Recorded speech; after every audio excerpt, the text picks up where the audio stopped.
profesores, Fundación Educación Chile les quiere entregar un pequeño resumen de algunos pasos importantes para la comprensión lectora, sobre todo cuando estamos trabajando con nuestros estudiantes en pruebas formales, por ejemplo, el CIMSE. Es importante que nuestros estudiantes aprendan estos procesos más formales, y esto no significa que no hayan pasado otras experiencias, como por ejemplo el disfrute por la lectura, el leer en forma informal, el goce, ¿verdad? El CIMSE es un momento formal, o cuando yo genero una evaluación en la sala de clase es un momento formal, y eso también tenemos que enseñárselo, eso también es importante. No significa que es lo único, es una manera que nos permite evaluar si los estudiantes han generado estrategias de comprensión lectora. Entonces, para la prueba SIMS o para una prueba formal donde los estudiantes tienen que discriminar alternativas y donde tenemos que enseñarles a estratégicamente analizar los datos para responder, es importante que tú modeles este proceso, lo modeles paso a paso y consideres todas las otras experiencias, pero también lleves al lápiz y papel una posibilidad para que los estudiantes aprendan a responder. Veamos entonces qué cosas son las que no te podrían faltar. Lo primero que tienes que activar, aprieta el botón de la emoción siempre. Cuando estés en una lectura informal en la biblioteca, cuando estés leyendo en una alfombra, cuando estés leyendo en grupos. Estoy hablando para niños pequeños, niños adolescentes, niños preadolescentes, adultos. Siempre una lectura me va a, debe gatillar una motivación, si no yo no voy a querer leer. O sea, si yo en este momento quiero leer un libro que tengo aquí encima de mi escritorio, tengo que tener una motivación. Entonces, para los más pequeños, nuestro rol, nuestro modelaje es motivar. ¿Y cómo voy a motivar? Llevando distintas maneras de sorprenderlo.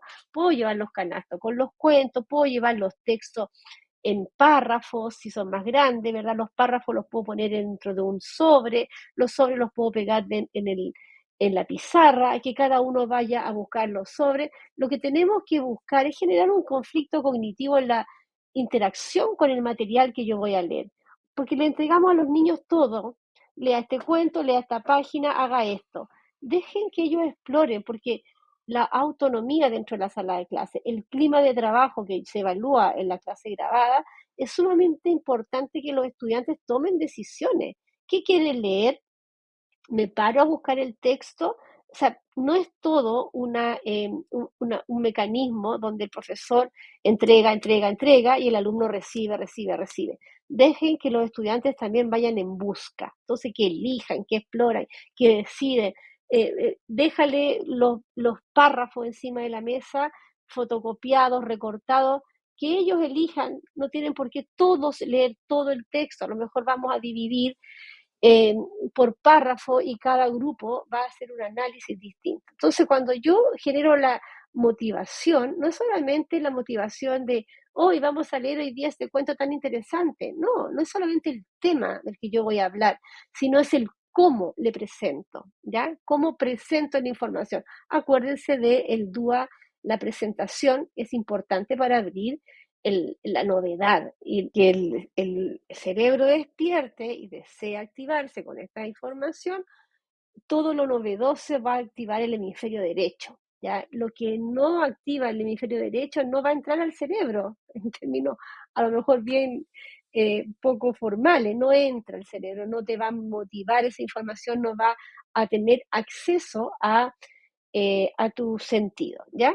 Entonces, activar la motivación no solamente es que el tema sea interesante, sino que la modalidad, cómo yo activo el hemisferio derecho, que es el hemisferio que atiende a lo novedoso, y de ahí pasa al hemisferio derecho donde se consolida la información, ¿ya?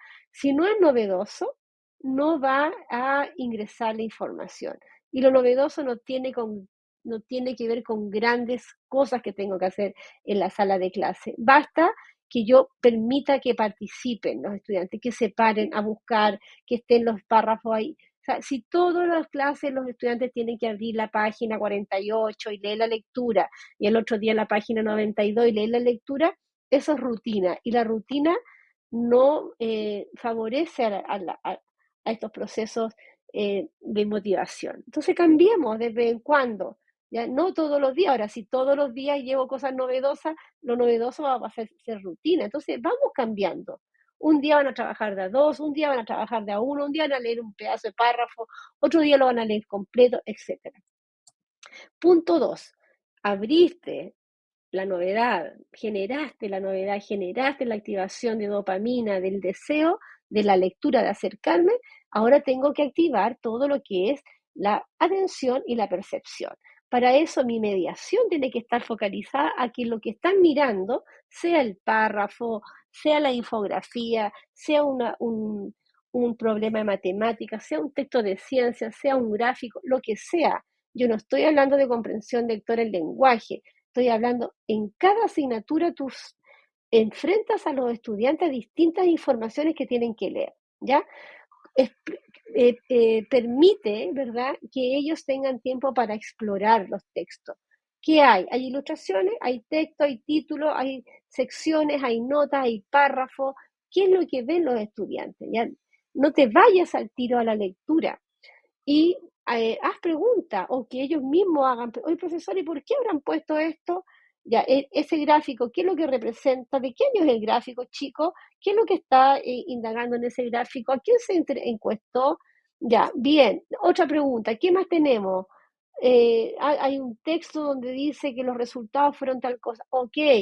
Entonces, cada texto con que tú enfrentas un proceso de aprendizaje, tiene información que es importante antes de leerla, explorarla, ¿ya? Vamos entonces al tercer paso, que voy a considerar el 2, no lo voy a soltar, sigo mirando a los estudiantes para que ellos agudicen sus percepciones, porque los estudiantes a veces están muy dispersos, entonces ya que ven, fíjense bien, voy haciendo estas mediaciones en la medida de lo posible, sin bombardearlos, déjenlo que ellos piensen también. De repente los silencios en la sala también son importantes. Listo, ya tenemos la primera mirada del paso 2, me voy a ir al paso 3 y empieza la lectura. ¿Ya? Como quieran pueden leer los estudiantes, como tú lo estimes. Un día leen de a uno, otro día de a dos, otro día en coro, comparten, no comparten, depende de las edades de los estudiantes, siempre considerando las características, pero yo aquí estoy enfocándome en el dominio C, donde vamos a empezar a leer y a organizar. ¿Qué es lo que hay? ¿Cuántos párrafos? Ya, si yo tengo estudiantes con necesidades educativas especiales, me voy a quedar en un solo párrafo y ahí vamos a profundizar. Los demás podrán seguir. Va a depender de las características de mi estudiante. Subrayo la información. A lo mejor para algunos niños el subrayar ya está superado, pero con otros no. Aquí viene la diversificación de las actividades. Uno subraya, otros dibujan, uno hacen unas tablas, otros hacen un esquema, un mapa conceptual, generan un checklist, un listado, una síntesis al lado de los párrafos, y el párrafo 1 está hablando de esto, el párrafo 2. Puedo aplicar distintas formas de organizar la información. Lo importante es que el estudiante sepa cuáles son los datos de ese párrafo, de ese texto que está leyendo, de ese gráfico. ¿De qué se habla? Hombres, mujeres se entrevistaron sobre cuánto consumen de alimentos, no sé, tanto. Entonces, yo tengo que tener claridad en los datos y esos datos yo los tengo que organizar en distintas tablas, organizadores, esquemas, listados, etc. Entonces, aquí yo organizo los datos mientras leo, vuelvo a leer, vuelvo a organizar. El último paso es el 4. Aquí recién enfrento al estudiante a las preguntas, ¿ya? Generalmente cuando yo observo salas de clase, los profesores leen el texto y hacen las preguntas. Eso es lo que hacen. Leen el texto y hacen las preguntas. Si yo hago eso, me estoy saltando todo un proceso didáctico de la enseñanza de las habilidades de extraer información.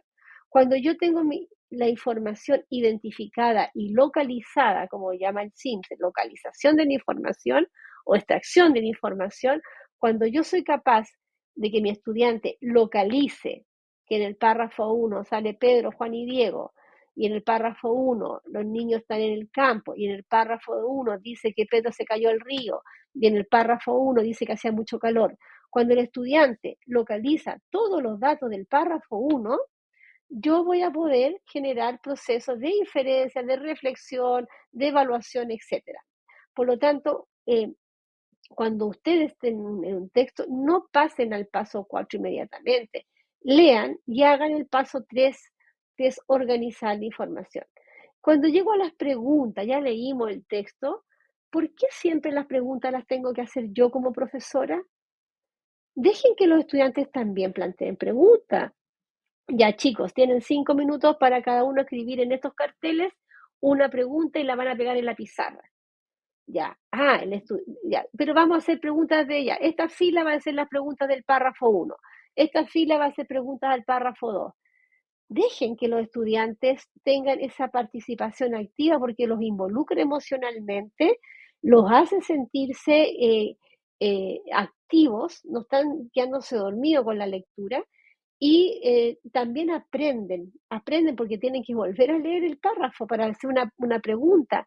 ¿Por qué Juanito se cayó al río? Ya, esa es una pregunta. Entonces, luego pasan a la pizarra, buscan un pedacito de scotch, la pegan en la pizarra. Todo eso es un desorden pedagógico interesante, un ambiente de trabajo interesante. Los alumnos no se están parando para ir a pelear, se están parando para dejar sus preguntas, se sienten involucrados, partícipes importantes, autoeficaces, ¿ya? Entonces, cuando la pregunta ya las tienen listas, tú le dices a los estudiantes que elijan, ya, elijamos las preguntas, las vamos a evaluar. Si hay algunas preguntas, ¿estará la respuesta? ¿Por qué se cayó Juanito al río? ¿Estará la respuesta en el texto? ¿Es explícita, implícita, etcétera? Yo ahí voy enseñando también las habilidades.